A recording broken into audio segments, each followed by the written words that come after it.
Juin 2016, le Stade Bollaert de Lellis à Lens accueille des matchs dans le cadre de l'Euro 2016. Aujourd'hui, c'est la Suisse qui affronte l'Islande.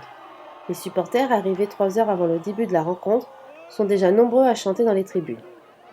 Alors que d'autres spectateurs passent les points de contrôle et de filtration, une explosion se fait entendre et une fumée jaune se disperse. Une attaque chimique vient de se produire. Des victimes sont au sol. Très vite, les premiers secours arrivent, tandis que les stadiers essaient de contenir les supporters dans les tribunes. Un scénario très réaliste mais qui heureusement n'était qu'un exercice. En effet, le Stade Bollaert de Lellis a accueilli le jeudi 12 novembre 2015 un exercice NRBCE, nucléaire, radiologique, bactériologique, chimique, explosif. Cet exercice s'inscrit dans le cadre d'un plan national de préparation de l'Euro 2016.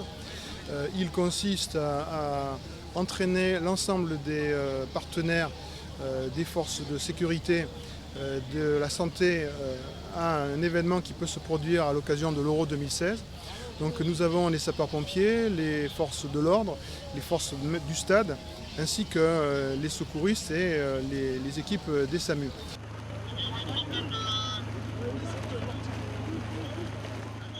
Sur place, d'importants moyens ont été déployés pour secourir les victimes.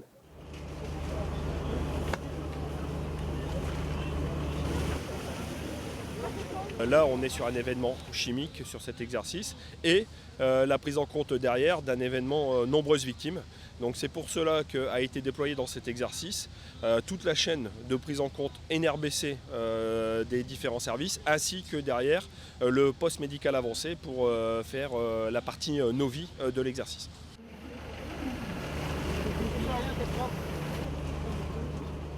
Des victimes qui ont été prises en charge par les sapeurs-pompiers dès leur évacuation des tribunes.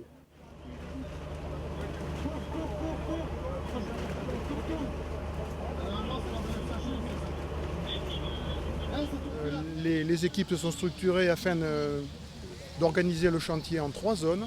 Une zone dite d'exclusion, c'est la zone d'explosion elle-même. Une zone dite contrôlée, c'est la zone où les équipes en protection respiratoire accèdent aux victimes et mettent en place toutes les actions de secourisme, de médicalisation, d'extraction. Et enfin la troisième zone qui est la zone de soutien, où il y a l'ensemble des équipes qui sont organisées avec un PC de site, avec une cellule de décontamination de masse, de manière à traiter les impliqués valides et les impliqués invalides en sortie de zone, avant qu'elles aillent vers le poste médical avancé, qui lui est sous le pilotage conjoint SAMU, service de santé et de secours. À l'issue du poste médical avancé, il y aura un centre médical d'évacuation et la décision d'envoyer les uns et les autres vers les hôpitaux qui auront été choisis par le médecin régulateur du SAMU et le directeur des secours médicaux.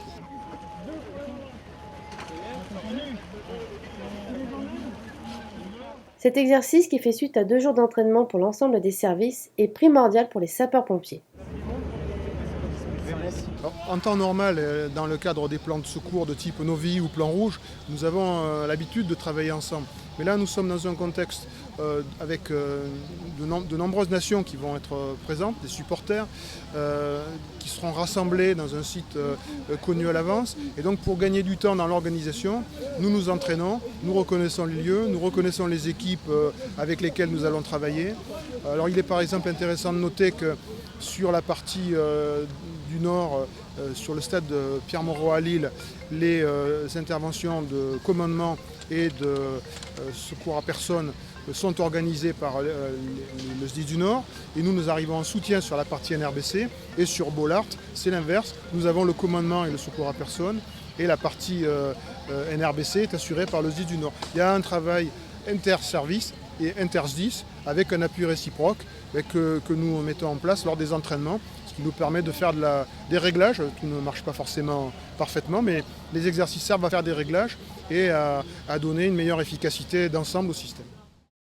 Ce type de dispositif opérationnel sera prépositionné et activé durant les 4 matchs qu'accueillera le Stade Bollaert de Lellis dans le cadre de l'Euro 2016 au mois de juin prochain.